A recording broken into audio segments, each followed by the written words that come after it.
Merci à toutes et à tous d'être là une fois de plus pour ce nouveau dîner bavard. On est ravis aujourd'hui d'accueillir l'Union Bretonne Pinot Noir et puis Rim aussi qui est de la Fédération des races de Bretagne mais qui travaille beaucoup avec, on va dire l'UBPN beaucoup dans cette soirée, donc c'est l'Union Bretonne Pinot Noir.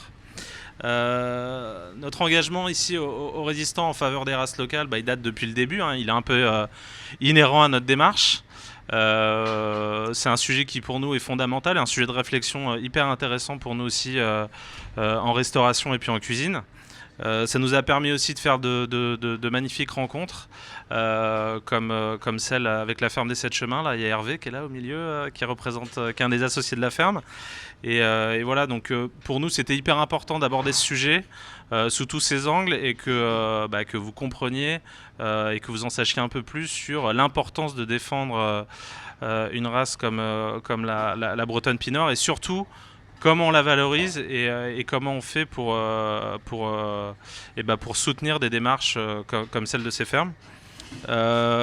Aujourd'hui, on a choisi d'orienter justement à dessein le débat plus que sur la sauvegarde, sur la valorisation, à la fois à travers les systèmes agricoles qui sous-tendent la conduite d'une vache comme la Bretonne Pinot Noir, et de réfléchir aussi à la biodiversité qu'elle porte et ce qu'apportent les produits qui en sont issus. Donc on parlera de tout un tas de produits, et notamment du goël. Et donc la valorisation d'une race comme la Bretonne Pinot Noir est pour nous, c'est pas un sujet de niche, c'est pas un sujet technique, c'est un sujet qui est central, qui parle de notre alimentation au global et qui est un sujet qui est éminemment politique. Donc comme à chaque dîner bavard, ce dîner bavard a été précédé d'un épisode d'un podcast 3 fois par jour qu'on a lancé il y a quelques mois et celui-là se déroule à la ferme des 7 chemins dont je viens de parler, qui élève une quarantaine de vaches bretonnes Pinot Noir en bio dans le 44 à Plessé. Et encore une fois, dont Hervé est l'un des associés, vous pourrez lui poser quelques questions à la fin de ce débat.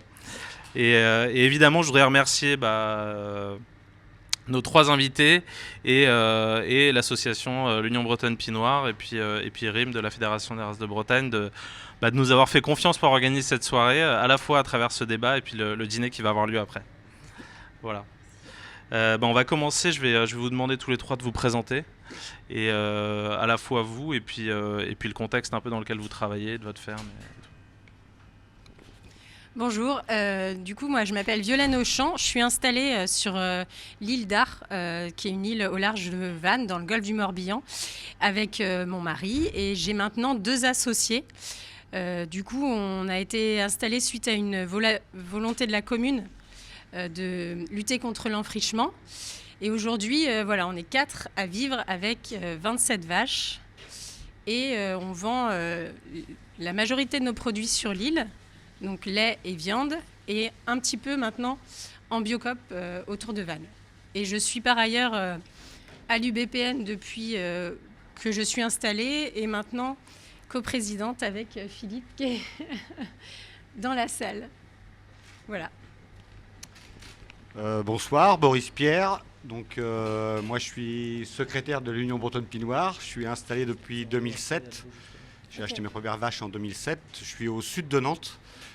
J'ai 25 vaches et moi je suis en système allaitant, contrairement à Violaine, et je fais uniquement de la viande en vente directe.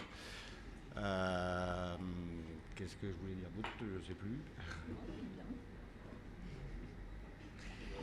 Et moi c'est Rim. Moi je suis, c'est vrai que ma petite particularité c'est que je suis animatrice technique pour 2 structures, l'Union Bretonne Pinot Noir à 60% de mon temps et le reste du temps en fait à la Fédération des races de Bretagne. Merci beaucoup. Du coup, on va commencer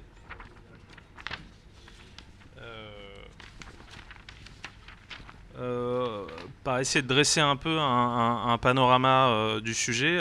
Rim, je vais t'interroger en premier sur les races locales de manière générale. Est-ce que tu peux nous en dire plus et pourquoi c'est si important de sauvegarder, de valoriser ces races, avec en toile de fond l'intérêt d'avoir créé la Fédération des races de Bretagne aussi? Alors, il faut savoir que les races locales, elles ont une définition très précise qui a été éditée par le ministère de l'Agriculture. C'est vraiment une race qui est liée à son territoire. Et en plus de ça, pour la bretonne pinoire, il y a une spécificité supplémentaire. C'est qu'en plus d'être locale, elle est déclarée menacée pour l'agriculture. Donc ça, c'est une deuxième définition qui dit que en dessous d'un certain seuil d'effectifs femelles, s'il n'y a pas un plan de sauvegarde mis en place, la race risque de disparaître concrètement. Nous, à l'Union bretonne pinoire, on dénombre 3500 femelles. Il faut savoir que le seuil, en fait, c'est 7500. Donc il y a beaucoup de travail à mener encore pour dépasser ce seuil-là, même si on voit une augmentation de l'ordre de 15% chaque année sur ces effectifs-là. En Bretagne, on est accompagné aussi, les races locales, on va parler de l'armoricaine, la froment du Léon ou la nantaise, mais il faut savoir qu'il y en a un peu partout en France. La France, avant, c'était un pays très riche de races locales qui ont malheureusement, avec, on va dire, on peut appeler ça le progrès, mais le progrès de l'agriculture, elles ont subi toutes en fait un déclin, quoi. Oh, pardon. Du coup, j'enchaîne juste pour dire qu'elles ont subi un déclin dans les années 40 à 60, mais il faut savoir qu'aujourd'hui, elles sont toutes plutôt en voie de développement, même si elles sont menacées, à la différence des races plus classiques qui commencent à diminuer dans les campagnes. Il y a toutes les races locales françaises, qu'il s'agisse des races bovines, ovines ou caprines, et même porcines, en fait, elles sont toutes en augmentation. Violaine, est-ce que tu pourrais nous raconter un peu plus précisément l'histoire de la bretonne pinoire et comment on en est arrivé justement à avoir 3500 femelles et à quel moment elle est apparue, un peu en quelques étapes rapidement, l'histoire de la race. Oui, Rim en a déjà parlé. C'était une race très présente en Bretagne et plus largement dans toute la France dans les années 1900. Et après-guerre, on a trouvé qu'elle n'était pas assez productive et on l'a peu à peu abandonnée jusqu'à ce qu'il ne reste que 300 mères dans les années 70. Et en 76, un plan de sauvegarde a été créé avec des éleveurs passionnés qui ont gardé des vaches, qui ont essayé de la développer. Et aujourd'hui, voilà, on arrive à 3500 mères. Et on a même du mal, pour les jeunes qui s'installent, à trouver des reproductrices, quoi. Donc on essaye vraiment de garder nos femelles et de faire en sorte qu'elles aillent dans des élevages où elles vont pouvoir être reproductrices à leur tour. Et pourquoi du coup tous les deux vous avez fait le choix d'une race locale et pas d'une race en allaitant et en laitier, d'une Prime-Holstein pour toi peut-être ou d'une charolaise, d'une blonde d'Aquitaine pour toi. Pourquoi vous avez fait ce choix et qu'est-ce que ça implique vous pour votre système? Alors, moi, le choix au début, je suis venu. En fait, j'étais pas du tout du milieu agricole. Et j'ai eu l'occasion sur Nantes de rencontrer au départ la vache nantaise. Du coup, je suis devenu adhérent à la nantaise. J'ai été adhérent pendant plusieurs années. Et au bout d'une dizaine d'années, je me suis dit, tiens, je vais acheter une ou deux vaches nantaises. Mais j'ai contacté plusieurs éleveurs et il y avait beaucoup de génisses à vendre. Et la nantaise, c'est une vache qui est quand même bien élevée en système allaitant, qui est un petit peu plus volage. Et comme j'y connaissais rien en vache, je me suis orienté plutôt sur la bretonne. Du coup, j'ai acheté 3 bretonnes à des particuliers qui savaient marcher en main, etc. Et j'ai commencé comme ça, quoi. Et du coup, en fait, c'est une vache qui est quand même relativement docile. Elle a quand même une grosse partie du cheptel qui est menée en système laitier. Donc, c'est des vaches qui sont beaucoup manipulées. Au niveau de la taille, c'est quand même plus petit aussi. Quand on n'y connaît rien, c'est quand même plus simple que d'avoir des animaux qui sont plus imposants. Et puis, c'est une vache qui est facile à élever, quoi. Moi, je travaillais à côté, j'avais pas forcément beaucoup de temps. C'est des animaux qui sont élevés à l'herbe, simplement. Moi, elles sont dehors toute l'année. Ça demande moins d'attention que les races conventionnelles, on va dire. Est-ce que tu pourrais essayer d'en parler juste pour la définir par rapport aux autres races, justement? Elle est petite. Petite et large. Là, c'est une vache qui fait à peu près 350 kilos à peu près pour les vaches, un peu plus pour les mâles. C'est une vache qui a du tempérament, mais qui s'élève relativement bien quand même, qui elle n'a pas besoin de grand-chose en fait. De l'herbe, elle fait du gras assez rapidement. Donc on n'a pas besoin de les complémenter. Enfin, en tout cas, dans le système, moi, allaitant comme je fais, c'est des animaux qui sont assez précoces, donc on les met à la reproduction assez tôt. Ils viennent aussi à maturité assez vite, ne serait-ce que pour la reproduction, mais aussi pour la viande notamment. Voilà, c'est vraiment des animaux qui sont faciles à élever. Enfin, quand on n'y connaît pas grand-chose, pour démarrer, c'est quand même pas mal. Et il y a aussi un gros avantage, c'est que quand on commence, souvent on a un problème d'accessibilité au foncier et le fait d'avoir des petites vaches, on a besoin d'avoir moins de surface. Donc ça correspond bien pour démarrer une activité, c'est plutôt pas mal.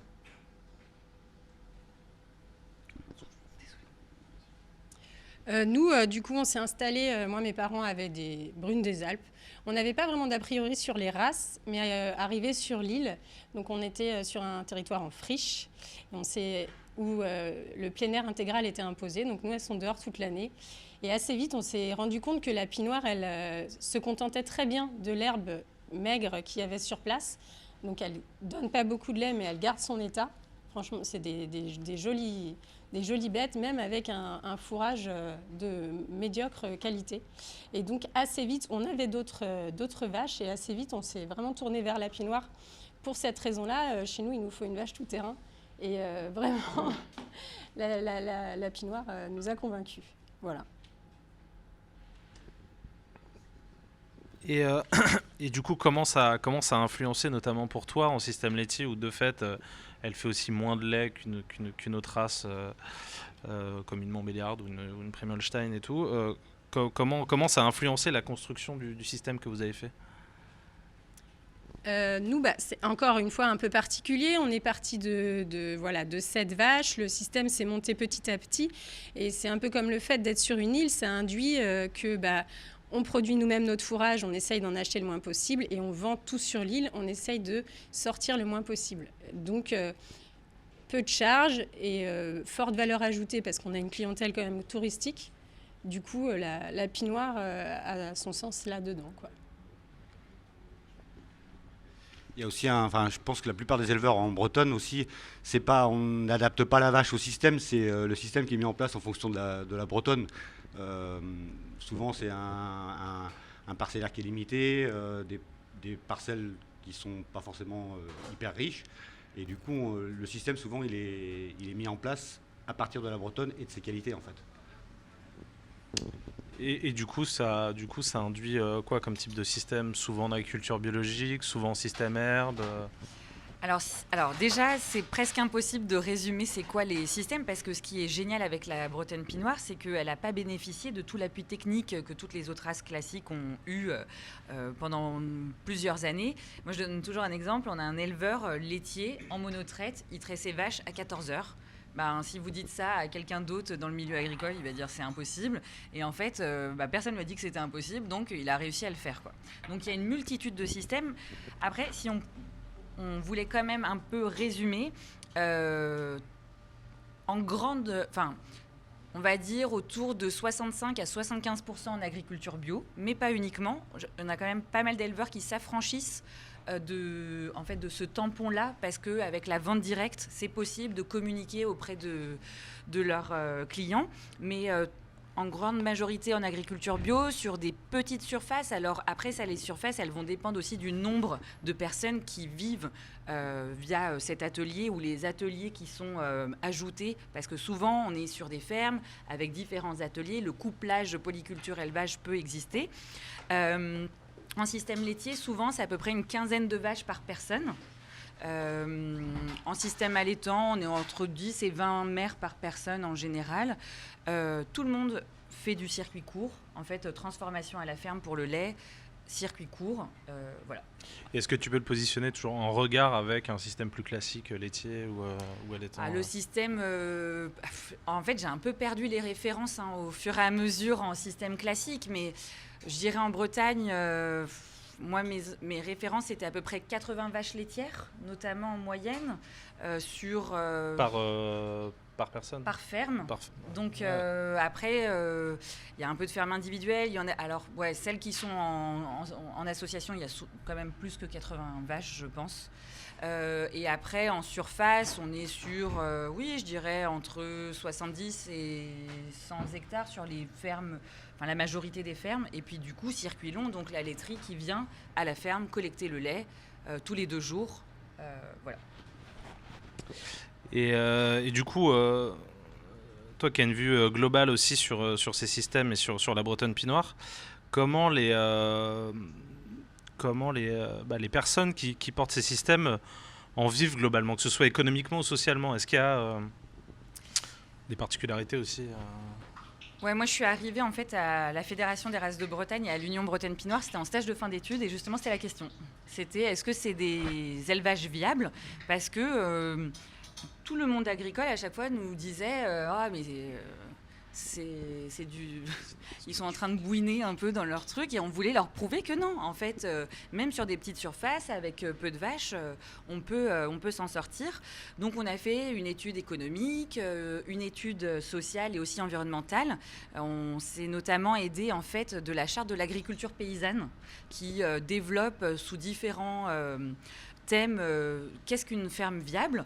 Donc je dirais comme partout, en fait, comme pour tous les systèmes d'élevage, on a des fermes qui fonctionnent plus ou moins bien, mais on peut l'affirmer aujourd'hui, en race locale bretonne en tout cas, et notamment en bretonne pinoire, il est tout à fait possible de vivre bien de son métier, économiquement, mais aussi socialement. On avait beaucoup interrogé les éleveurs sur leur positionnement par rapport à la société.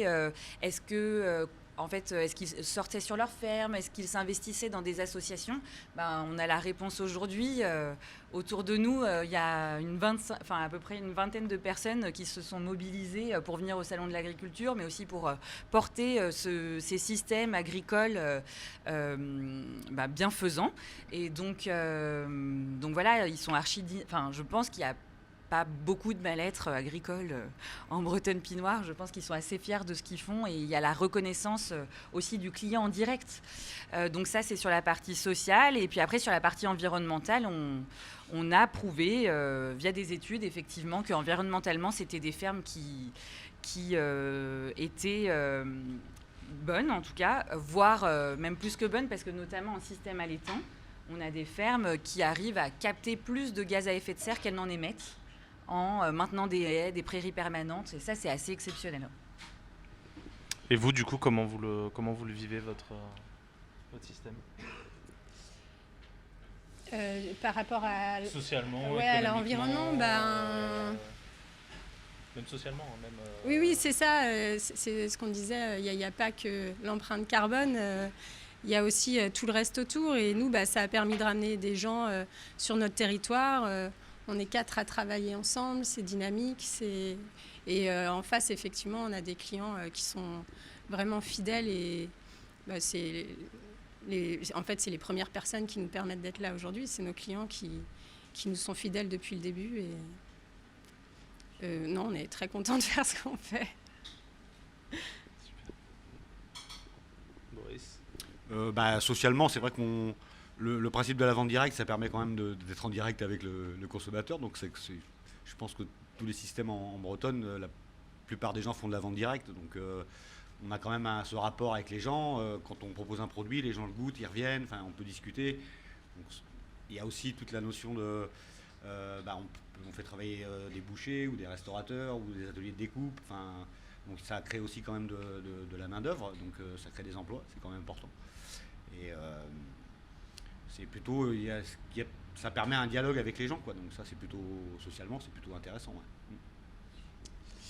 Je comptais parler de l'impact environnemental, mais tu réponds. Du coup, vous avez des études qui sont sorties là-dessus Ouais, on s'est amusé à prendre le logiciel qui est utilisé en fait en système classique. Donc pour le citer Cap2R. Et donc, moi, je suis allée sur les fermes, j'ai tout bien rempli comme il fallait. Parce que souvent on nous dit les élevages extensifs, finalement quand on ramène à la production laitière ou à la production de viande, ils émettent plus parce qu'ils produisent moins. Donc on était quand même assez curieux de voir ce que ça donnait en race bretonne et en bretonne pinoire notamment. Et en fait, non, pas du tout. Il faut croire que malgré qu'elles produisent moins, donc avec ce même dénominateur qui est la production, on avait des émissions de gaz à effet de serre bien plus faibles et surtout un stockage du gaz à effet de serre beaucoup plus élevé. Et ça, c'est vraiment dû à la cohérence du système parce que, comme j'ai dit, il y a beaucoup de prairies permanentes. Alors, les prairies permanentes, c'est un réservoir de stockage, c'est assez incroyable. Mais il y a les haies. Mais c'est aussi des vaches plus petites, donc forcément elles consomment moins. Mais le système veut ça également parce que Violaine, elle vous disait tout à l'heure, moi je produis chez moi mon fourrage, j'achète peu d'aliments à l'extérieur. Donc effectivement, quand il n'y a pas de complémentation et de l'achat d'aliments d'extérieur, forcément on limite les émissions de gaz à effet de serre. Tout ça rassemblé, c'est très très positif de ce point de vue-là. Ouais. Et aujourd'hui, on parle beaucoup d'autonomie. C'est un terme qu'on emploie souvent. Dans quelle mesure, justement, cette race, elle vous permet d'être autonome ? Et jusqu'à quel point ? Moi, personnellement, je suis 100% autonome, étant donné que je fais pas de céréales. Elles sont uniquement nourries à l'herbe au beau jour, et elles sont toujours dehors, à l'herbe au beau jour et au foin l'hiver. Donc, il n'y a pas besoin d'avoir recours à des aliments, etc. En plus, quoi. Donc, sur la ferme. Des interventions vétérinaires Ouais, c'est des animaux qui sont quand même. C'est pas fragile du tout. Au niveau frais véto. J'élève un peu de chiens à côté. Le véto me coûte plus cher en chien qu'en vache. Donc, non, c'est vraiment. C'est rustique, ça s'élève très bien. Elle supporte beaucoup de choses. Puis il y a aussi. Nous, on a bossé on a réouvert des prairies par chez moi autour du lac de Grandlieu, qui est un des plus grands lacs d'Europe, je crois. Et en l'espace de 3 ans, ils ont fait des comptages d'oiseaux. Ils ont aussi regardé au niveau de la flore comment ça avait évolué. Et on s'est aperçu qu'en fait, il y avait une évolution plutôt positive et les espèces ont tendance à réinvestir le milieu alors que c'était des milieux qui étaient complètement fermés, quoi. Donc l'impact environnemental, il est quand même plutôt positif avec ces races-là. Tu veux ajouter quelque chose ? Oui, non, je suis assez d'accord avec toi. Nous, on achète juste un peu de céréales à un collègue en bio pour le démarrage au vélage. Et le véto, c'est vrai, alors là, on a eu un mauvais début d'année, mais normalement, il vient vraiment très peu. En 12 ans, j'ai fait 2 vélages assistés, donc c'est vraiment rien, quoi. Voilà. On va parler un peu de la biodiversité. Est-ce que tu peux, Rim, nous faire un peu un lien entre race locale et biodiversité ? Oui, parce que c'est vrai qu'on pourrait se dire, si elles disparaissent, qu'est-ce que ça nous fait, quoi. Et en fait, finalement, ces races-là, il y a une partie très importante, c'est le réservoir génétique qu'elles proposent. Il faut savoir que plus on a d'animaux de races différentes, et plus au sein de ces races-là, on a une variabilité génétique importante, plus on peut se permettre dans l'élevage, parce que c'est bien l'homme qui élève les animaux et qui fait des choix de sélection, plus on peut se permettre des choses. Et il faut savoir que les enjeux d'avant sont sûrement pas les mêmes enjeux qu'aujourd'hui. Et si on restreint au fur et à mesure les races et aussi la variabilité génétique au sein des races, il faut savoir qu'on ne peut plus faire machine arrière. Ça n'existe pas. Donc voilà, les années 60, il fallait produire plus. Mais aujourd'hui, on a l'enjeu du climat et on ne sait pas dans 30 ans ou 40 ans c'est quoi le prochain enjeu. Donc c'est important de les maintenir. Cette biodiversité-là, nous, on la qualifie comme biodiversité domestique, à la différence de la biodiversité sauvage. Et cette biodiversité domestique, elle est aussi liée à des savoir-faire, au patrimoine, au territoire. On va en reparler tout à l'heure, mais par exemple, le gouel, un produit traditionnel de Bretagne, ou le gros lait, on l'a perdu avec le déclin de la Bretagne pinoire et on l'a redécouvert avec le redéveloppement. Donc il y a vraiment un lien entre la race et des savoir-faire. Et puis, perdre ces races-là, c'est aussi un peu nier l'adéquation qu'il y a entre une race et un territoire. Et il faut savoir que les races, elles sont souvent pas les mêmes enjeux qu'aujourd'hui. Et si on restreint au fur et à mesure les races et on ne peut plus faire machine arrière, ça n'existe pas. Donc c'est important de les maintenir. on ne l'invente pas, ces races-là, elles ont été créées dans un territoire donné, quoi. Donc avec des contraintes données, parce qu'elles avaient un intérêt dans ces territoires-là. Donc les faire vivre dans ces territoires, c'est aussi prouver qu'il y a un vrai lien territoire-race. Et plus largement, du coup, donc il y a la biodiversité domestique, comme tu as dit, mais du coup, est-ce qu'elle induit aussi un impact sur plein d'autres dimensions de la biodiversité? Tu parlais du goual, donc il y a une sorte de biodiversité microbienne. Tu parlais tout à l'heure de la biodiversité qui revenait aussi, de par les systèmes où on a des haies, où on privilégie tout un tas de choses qui font qu'indirectement, en fait, on induit de la biodiversité. Tout est lié et oui, s'il fallait présenter en fait la construction des surfaces agricoles en Bretonne Pinoire, c'est des prairies, des haies. Et donc forcément, s'il y a des haies, il y a une biodiversité sauvage qui se crée. Comme l'a dit Boris, certains éleveurs utilisent aussi la Bretonne Pinoire pour réouvrir des milieux. Et ça, c'est vachement important parce qu'on sait que dans un milieu complètement fermé, qui s'est ensauvagé avec, on va dire, que de la ronce ou du prunellier, on va avoir une biodiversité sauvage amoindrie. Dès qu'on réouvre, on va avoir des espèces floristiques qui vont se redévelopper, mais aussi en lien des espèces type papillons, bourdons, abeilles qui vont aussi venir. Ouais. En ce qui concerne les caractéristiques des produits issus de la Bretonne Pinoire, est-ce que vous pourriez nous parler chacun un peu qu'est-ce qui fait les caractéristiques et la qualité du lait et de la viande issus de cette race? Sur le lait, c'est déjà des taux très importants, taux de matière grasse et taux protéiques. Et du coup, derrière, c'est une facilité en fromagerie, c'est une fromageabilité importante. Et du coup, on a des rendements importants. Et voilà, on a un lait qui se transforme facilement, pour le lait. Ouais, en plus... Alors, on pourrait croire que la Bretonne, c'est quand même une race mixte, donc ça veut bien dire ce que ça veut dire. Elle fait du lait, mais elle est capable d'élever des veaux.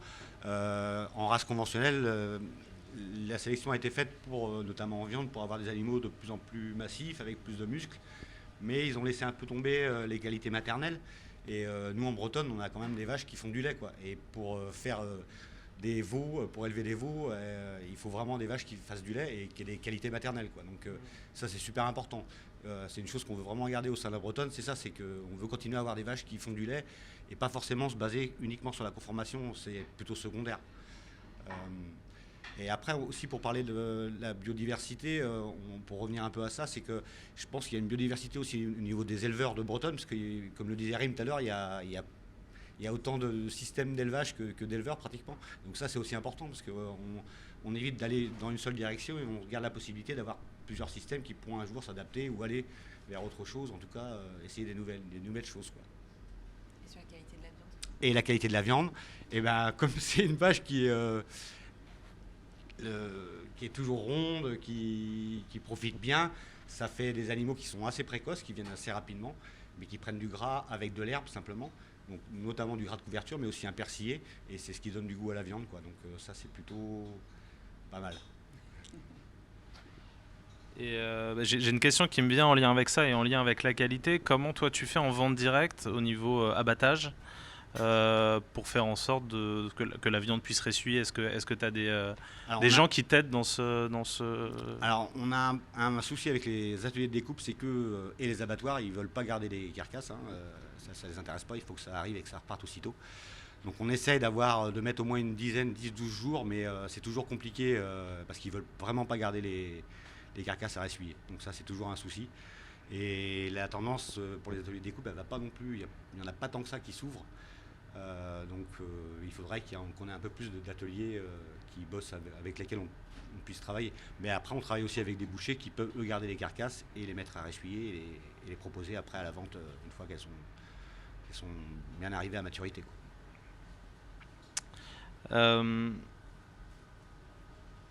Et du coup, est-ce qu'à l'UBPN, vous avez du coup mené aussi des études pour essayer d'objectiver ces points ou pas? Sur la viande ou sur la qualité du lait Alors, entre 2018 et 2020, on parlait de la Fondation de France. On a eu une subvention pour faire 2 études complètement objectives, parce que pour le lait, on est allé voir l'INRAE, donc institut scientifique, et puis pour la viande, l'Institut de l'élevage. Et on leur a donné nos laits, notre viande. On leur a dit, voilà, vérifiez c'est quoi la composition, c'est quoi leurs caractéristiques. Et donc, pour le lait, ça a été super, c'était génial, parce que tout ce que les éleveurs avaient pressenti empiriquement ont été du coup scientifiquement validés. Et puis, pour la viande, on l'a comparé à une race de qualité bouchère reconnue dans le milieu. Et les jurys ont dit, voilà, elle est au moins aussi bonne, voire meilleure, notamment en jutosité, en tendreté, en flaveur. Donc ça veut vraiment dire qu'avec une seule race, une seule vache, on fait de la qualité et sur le lait et sur de la viande, quoi.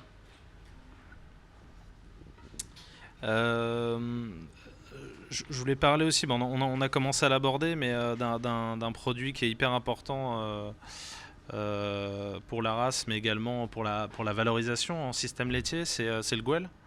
On a commencé à l'aborder.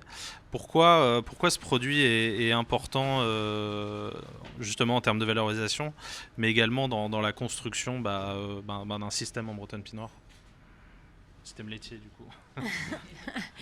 Alors le Gouel, c'est notre produit star. Je peux le présenter déjà. Ouais, vas-y. C'est donc dans la famille des lèvres fermentées. On peut dire qu'il peut avoir un peu c'est un peu la même fabrication qu'un yaourt, même si on n'aime pas trop cette comparaison. Mais c'est vraiment beaucoup plus riche en ferments. On a une quarantaine de bactéries lactiques au moins, quand dans le yaourt, il y en a 2, avec des levures et encore d'autres éléments. Ce qui fait nous, on le vend à la fois comme produit lacté, donc sur nos marchés. On a une très bonne valorisation de ce produit, parce qu'avec 1 litre de lait, on fait 1 litre de Gouel. Et on s'en sert aussi dans toutes nos fabrications fromagères, à part le fromage blanc, où ça marche moins bien. Mais tous nos fromages, pâte molle, même donc la pâte pressée non cuite et cuite. En fait, vu qu'il y a une grande diversité microbienne dans le Gouel, il y a des mésophiles, des thermophiles, le ferment arrive à s'adapter un peu à nos fabrications. Et on s'en sert aussi, même comme ferment dans la crème, ce qui donne vraiment un beurre aussi assez intéressant. Et du coup, c'est vraiment un produit qu'on affectionne, parce que donc pour faire du Gouel, on reprend du Gouel de la fabrication précédente. C'est un peu un levain, et on cultive un peu notre propre ferment. Et dans chaque ferme cultive un peu son levain, son identité, même s'il y a un cahier des charges, on va en parler après, qui est fixé. Mais on a chacun un peu notre identité. Et quand on le perd, on est obligé d'aller chez nos collègues pour en récupérer, parce qu'on ne peut pas partir d'autre chose, quoi. Voilà. Tu veux ajouter quelque chose ? Justement, tu en parlais. Est-ce que tu peux nous parler un peu de la démarche que vous avez là au niveau de la demande d'AOP et du cahier des charges que vous montez sur le Gouel ? Du coup, le Gouel est une marque qui a été déposée par l'UBPN. Et du coup, au fil du temps, au sein de l'UBPN, des éleveurs ont décidé de faire un AOP. Donc, il y a une association qui s'est détachée, qui s'appelle l'APPG, l'Association des paysans producteurs de Gouel. Et du coup, on monte un cahier des charges qui est assez long, parce que ça suppose que tous les agriculteurs s'entendent sur les pratiques et forcément... il y a des restrictions, donc il y a débat. Mais du coup, voilà, c'est en cours. Et c'est une démarche intéressante, parce qu'elle nous permet aussi de nous voir, de communiquer. Voilà, donc ce serait la première AOP laitière de Bretagne quand elle verra le jour. Et du coup, elle inclut d'autres races locales. Tu en parles un peu ? Oui, tout à fait. Du coup, comme l'a dit Violaine, au tout début, donc, le Gouel, c'était une marque portée par l'Union Bretonne Pinoire. Et puis, quand a émergé cette idée de mettre en place une démarche AOP, en fait, les producteurs de Gouel se sont dit mais on va ouvrir aussi aux autres races locales bretonnes, donc la froment du Léon, l'armoricaine et la nantaise. Et du coup, maintenant, on peut faire du Gouel avec ces 4 races-là. Et ça a vraiment initié une dynamique collective pour mettre en place tout le process que Violaine disait, qui, moi je vois ça de loin, mais qui paraît très, oui, long, c'est laborieux, mais du coup ça resserre aussi les liens entre ces producteurs pour déposer cette AOP, quoi. Ouais, on le fera. Mais vas-y. Non, mais vas-y. Tant que t'es parti. On fait du Gouel avec des vaches locales bretonnes uniquement ou c'est un procédé que vous pouvez répliquer sur tout type de vaches laitières? Alors, on fait du Gouel uniquement avec des races locales bretonnes parce que c'est une marque et que cette marque-là... Le procédé marcherait avec n'importe Alors, le procédé, c'est du gros lait. Ça s'appelle du gros lait. Et ça, du gros lait, tu peux en faire avec n'importe quel lait. Et d'ailleurs, tu pourrais le faire même avec des procédés légèrement différents, mais qui donneraient un produit un peu bâtard, quoi. Pas exactement le même. En fait, il n'y a pas de cahier des charges. Il n'y a pas de cahier des charges en termes de mode d'élevage, mais ni en termes de race, ni en termes de process de fabrication. Donc, c'est les gros laits, en fait, c'est une multitude de laits fermentés, quoi. Après, au niveau du Gouel, c'est vraiment des ferments lactiques qui sont propres aux races bretonnes, donc ça peut pas être produit par d'autres races, en fait, quoi. C'est vraiment, ils existent que dans ces races-là. Donc, on peut le copier, mais on peut pas y aller. Et il y a aussi sur la partie viande, l'ambition de créer une micro-filière viande, du coup. Oui. C'est quoi les défis aujourd'hui pour créer cette micro-filière Les défis, c'est déjà d'avoir suffisamment d'éleveurs et suffisamment d'animaux à proposer. Faut pas partir en faisant n'importe quoi. L'important, c'est, on travaille avec des bouchers ou des restaurateurs. Faut amener des animaux qui correspondent à ce que eux veulent. C'est pour ça qu'on essaie aussi d'avoir un dialogue avec les restaurateurs ou avec les bouchers. On en a un notamment ici qui travaille sur Nantes. Donc pour connaître leurs besoins, d'avoir un retour aussi sur les animaux, sur la viande qu'ils travaillent. Donc on met ça en place petit à petit et on va travailler aussi sur la croissance des animaux avec des points selon l'âge pour savoir comment ils évoluent vraiment, parce qu'on a toujours une idée, mais c'est bien d'avoir des données techniques quand même.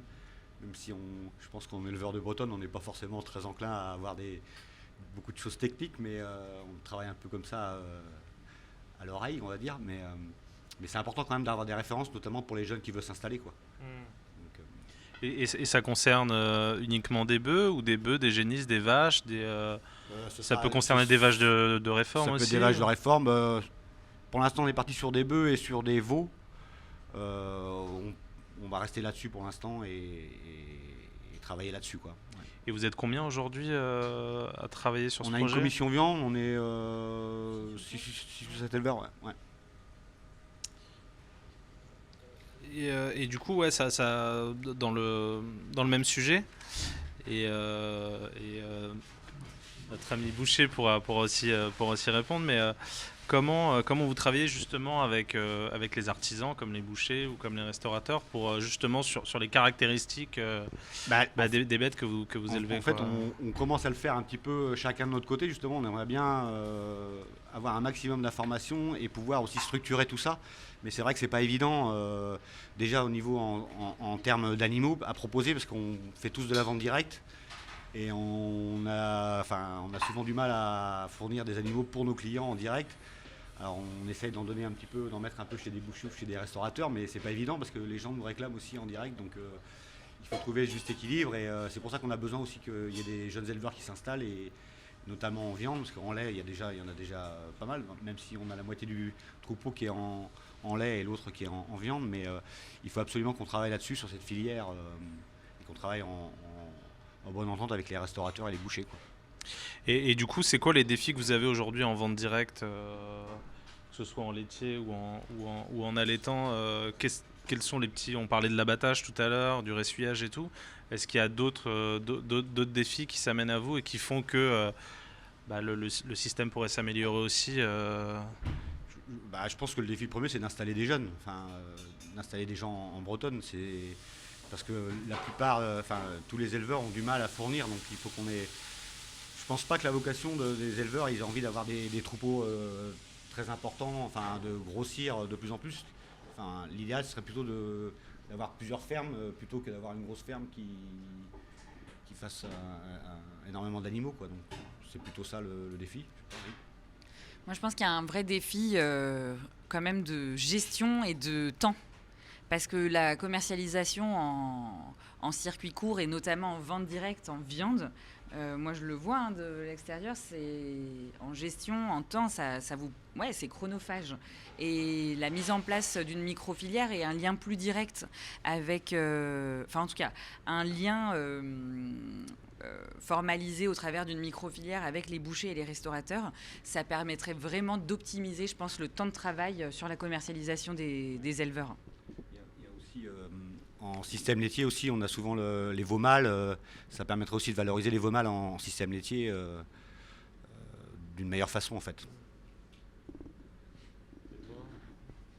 Oui, nous, c'est vrai que, on fait du lait, mais effectivement, les veaux mâles, là, on est content parce qu'on a un super client dans la salle. Mais oui, forcément, nous, c'est aussi des questions qu'on se pose. Après, il y a notre temps, on a du mal quand même à être dans notre ferme et dans les structures associatives pour booster le truc. Donc c'est là que heureusement qu'on a des animateurs et parce que notre temps est limité aussi.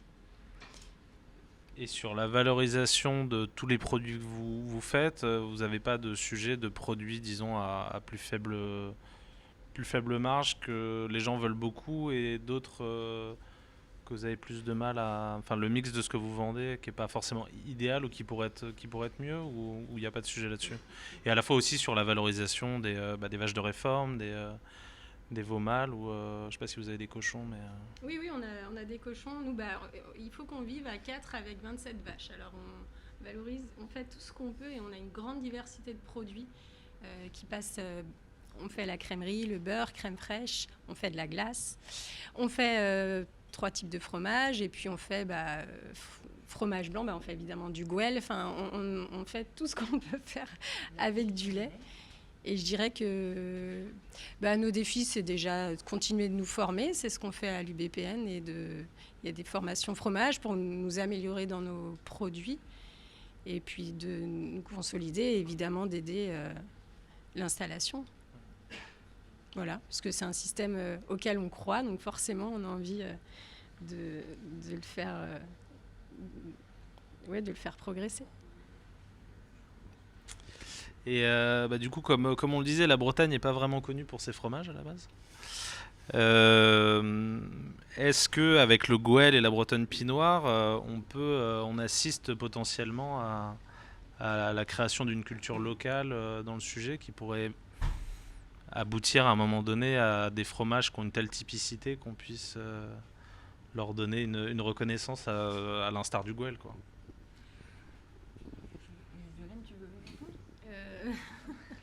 Est-ce qu'on va avoir un fromage AOP finalement issu de Bretonne Pinoire comme dans la même démarche que le Gouel, si je résume On pourrait avoir la tome issue de la fermentation avec le Gouel, quoi. En tout cas, on en parle. Nous, quand on vend notre tome, on dit qu'elle est faite à partir de Gouel. C'est une spécificité. Exactement.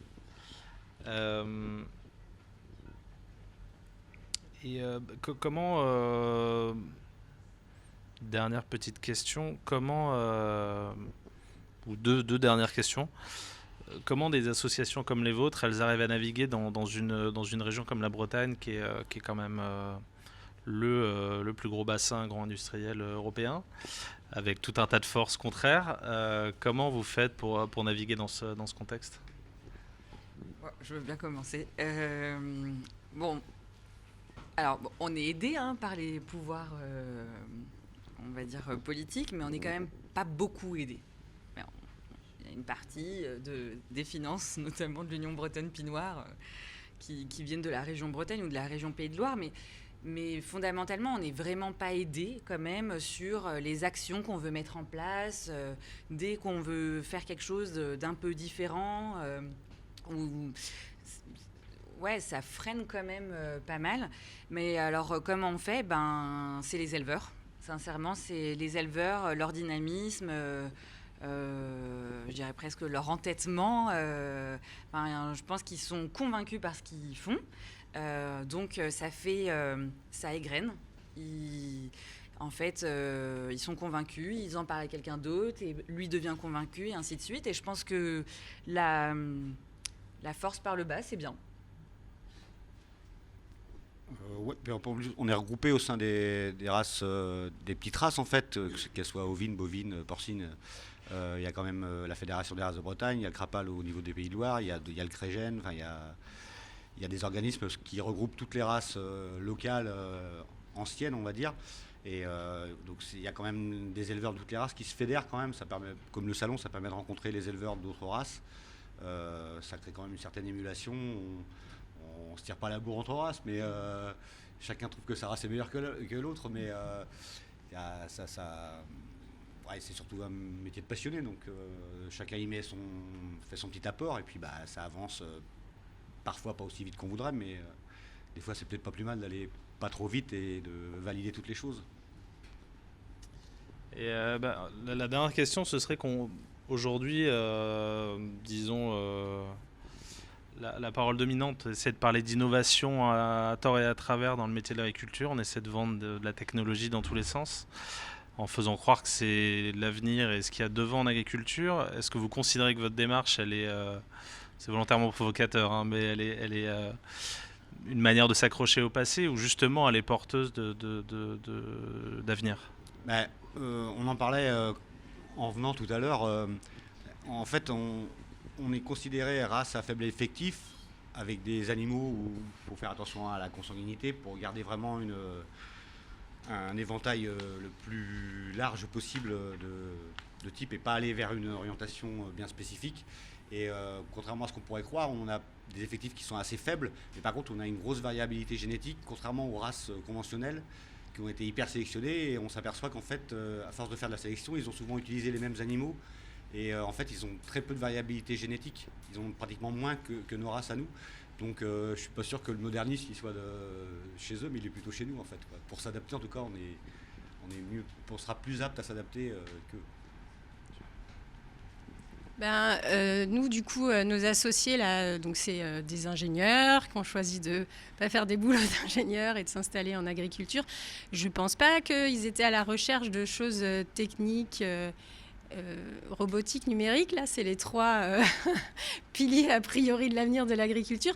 Les gens qui viennent chez nous, c'est pas ça qu'ils recherchent. J'ai l'impression que ce qu'ils recherchent, c'est faire des choses, de fabriquer des choses, de voir le but de ce qu'ils font.